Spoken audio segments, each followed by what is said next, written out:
ജീവിതത്തെ അതേപടി അഭ്രപാളിയിലേക്ക് പകർത്തിയ ആ ശൈലി ജീവിതത്തിലും തുടരുകയായിരുന്നു ശ്രീനിവാസന്. തന്റെ ജീവിതത്തെ തന്നെ മാറ്റിമറിച്ച പുകവലിയെന്ന ദ്വശീലത്തെക്കുറിച്ച് പലയാവർത്തി സംസാരിച്ച ശ്രീനിവാസന് ആ സംസാരത്തിലൊക്കെയും ആക്ഷേപഹാസ്യത്തിന്റെ മേമ്പൊടി ചേർത്തിരുന്നു. ഉപദേശങ്ങൾക്ക് പുറം കാഴ്ചക്കാരന് മനസ്സിലാകുന്ന ഭാഷയിലെ രീതിയില് സമൂഹത്തിലെ പ്രശ്നങ്ങളെയും പ്രതിസന്ധികളെയും ചോദ്യം ചെയ്ത ശ്രീനിവാസന് പുകവലിയെക്കുറിച്ച് പറഞ്ഞത് ഇന്നത്തെ ഭാഷയില് പറഞ്ഞാല് സെൽഫ് ട്രോൾ എന്ന നിലക്കാണ്. തന്റെ അനുഭവം ഇതാണ്.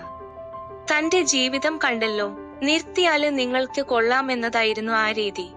ജൈവകൃഷിക്കും വിഷമില്ലാത്ത ഭക്ഷണത്തിനും വേണ്ടി വാദിച്ച ശ്രീനിവാസന് തന്റെ ജീവിതത്തില് ഒരു കാര്യത്തില് മാത്രം പിഴവ് സംഭവിച്ചു. അത് പുകവലിയോടുള്ള അമിതമായ പ്രിയമായിരുന്നു. ഏറെക്കാലമായി ഹൃദയ സംബന്ധമായും ശ്വാസകോശ സംബന്ധമായും അസുഖങ്ങള് ശ്രീനിവാസനെ അലട്ടിയിരുന്നു. തന്റെ രോഗാവസ്ഥയ്ക്ക് പ്രധാന കാരണം അമിതമായ പുകവലിയാണെന്ന് അദ്ദേഹം തന്നെ ഒരിക്കല് തുറന്നു പറഞ്ഞിട്ടുണ്ട്.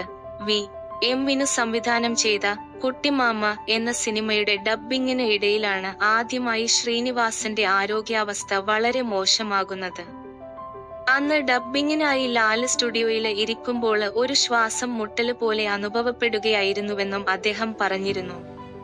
ഇത്രയും സിഗരറ്റ് വലിക്കേണ്ടതില്ലായിരുന്നു എന്ന് എനിക്ക് ഇപ്പോൾ തോന്നുന്നുണ്ട്. പുകവലിയാണ് എന്റെ ആരോഗ്യം തകർത്തത്. ഈ അവസ്ഥയിലും ഒരു സിഗരറ്റ് കിട്ടിയാല് ഞാന് വലിച്ചു പോകും. അത്രയ്ക്ക് അഡിക്ഷനുണ്ട്. മറ്റുള്ളവരോട് എനിക്കൊരു ഉപദേശമേയുള്ളൂ, കഴിയുമെങ്കില് പുകവലിക്കാതിരിക്കുക എന്നായിരുന്നു ഒരിക്കല് അദ്ദേഹം പറഞ്ഞത്. മരണത്തെക്കുറിച്ചും അന്ന് തനത് ശൈലിയില് അദ്ദേഹം പറഞ്ഞു, ഒരു കാര്യം മനസ്സിലായി.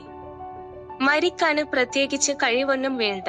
ഏതു മണ്ടനും എത്ര വേഗം വേണമെങ്കിലും മരിക്കാം എന്നായിരുന്നു അദ്ദേഹത്തിന്റെ പ്രതികരണം. ശ്രീനിവാസന്റെ വാക്കുകള് സംസാരിച്ചു കൊണ്ടിരിക്കുമ്പോഴാണ് എനിക്ക് ശ്വാസം മുട്ടലുണ്ടായത്. വിനുവാണ് എന്റെ ജീവന് തിരിച്ചു കൊണ്ടുവന്നത്. മരണത്തെ നമ്മള് പർവ്വതീകരിച്ചിട്ട് വലിയൊരു സംഭവമാണെന്ന് വിചാരിക്കേണ്ട ആവശ്യമില്ല. കുട്ടിമാമ എന്ന സിനിമയ്ക്കായി ഡബ്ബിങ് തിയേറ്ററില് സംസാരിച്ചു കൊണ്ടിരിക്കുമ്പോഴാണ് എനിക്ക് ശ്വാസം മുട്ടല് ഉണ്ടായത്. ശ്വാസം മുട്ടിയപ്പോള് വിനു ഹോസ്പിറ്റലില് പോണോ എന്ന് ചോദിച്ചു.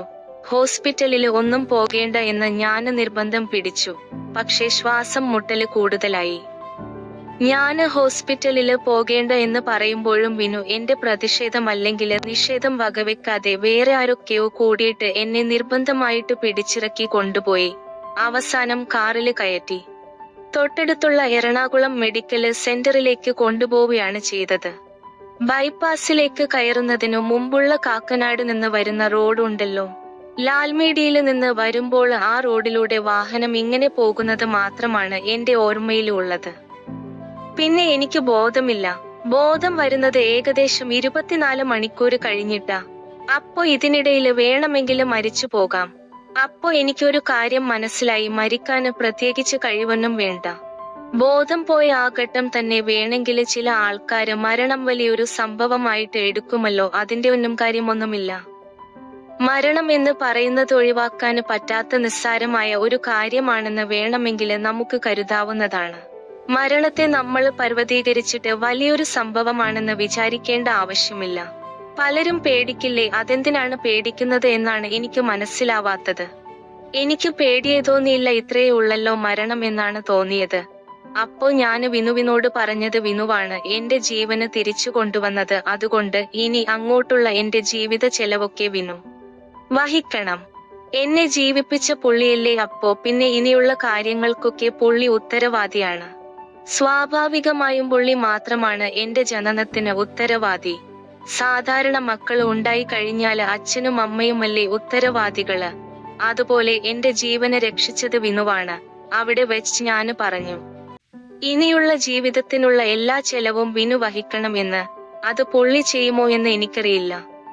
ശ്രീനിവാസന്റെ ഈ ദ്വശീലത്തെക്കുറിച്ച് മകന് ധ്യാന് ഉൾപ്പെടെ പലരും നിരവധി തവണ പറഞ്ഞിട്ടുണ്ട്. അച്ഛന് അലോപ്പതിക്ക് എതിരാണ്, മൈദയ്ക്കും പൊറോട്ടയ്ക്കും എതിരാണ്.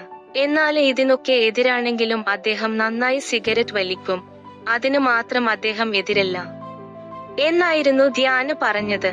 ആദർശങ്ങള് മുറുകെ പിടിക്കുമ്പോഴും പുകവലി എന്ന ശീലത്തിന് മുന്നില് അദ്ദേഹം കീഴടങ്ങിപ്പോയിരുന്നു. സംവിധായകന് ശാന്തിവിള ദിനേശും ശ്രീനിവാസന്റെ ഈ ശീലത്തെക്കുറിച്ച് ആശങ്ക പങ്കുവച്ചിരുന്നു. ശ്രീനിചേട്ടന് സ്വയം പീഡിപ്പിച്ച് നശിപ്പിച്ചു എന്ന് ഞാന് പറയും. സിഗരറ്റ് വലിക്കരുതെന്ന് 100 തവണ ഞാന് പറഞ്ഞിട്ടുണ്ട്. സ്ക്രിപ്റ്റ് വാങ്ങാന് ചെല്ലുമ്പോള് പുകയുടെ നടുവിലാണ് അദ്ദേഹം ഇരിക്കുന്നത്. ഒരു സിഗരറ്റിൽ നിന്ന് അടുത്തത് കത്തിക്കും. ആരോടോ വാശി തീർക്കുന്നത് പോലെയായിരുന്നു ആ വലി. എഴുത്തിന്റെ മാനസിക സമ്മർദ്ദം കുറക്കാനാണോ അദ്ദേഹം ഇങ്ങനെ ചെയ്തതെന്ന് അറിയില്ല. ശാന്തിവിള ദിനേശ് ഓർക്കുന്നു. സംവിധായകന് ശാന്തിവിള ദിനേശും ശ്രീനിവാസന്റെ ഈ ശീലത്തെക്കുറിച്ച് ആശങ്ക പങ്കുവച്ചിരുന്നു. ശ്രീനിചേട്ടന് സ്വയം പീഡിപ്പിച്ച് നശിപ്പിച്ചു എന്ന് ഞാന് പറയും. സിഗരറ്റ് വലിക്കരുതെന്ന് 100 തവണ ഞാന് പറഞ്ഞിട്ടുണ്ട്. സ്ക്രിപ്റ്റ് വാങ്ങാന് ചെല്ലുമ്പോള് പുകയുടെ നടുവിലാണ് അദ്ദേഹം ഇരിക്കുന്നത്. ഒരു സിഗരറ്റിൽ നിന്ന് അടുത്തത് കത്തിക്കും. ആരോടോ വാശി തീർക്കുന്നത് പോലെയായിരുന്നു ആ വലി. എഴുത്തിന്റെ മാനസിക സമ്മർദ്ദം കുറക്കാനാണോ അദ്ദേഹം ഇങ്ങനെ ചെയ്തതെന്ന് അറിയില്ല. ശാന്തിവിള ദിനേശ് ഓർക്കുന്നു.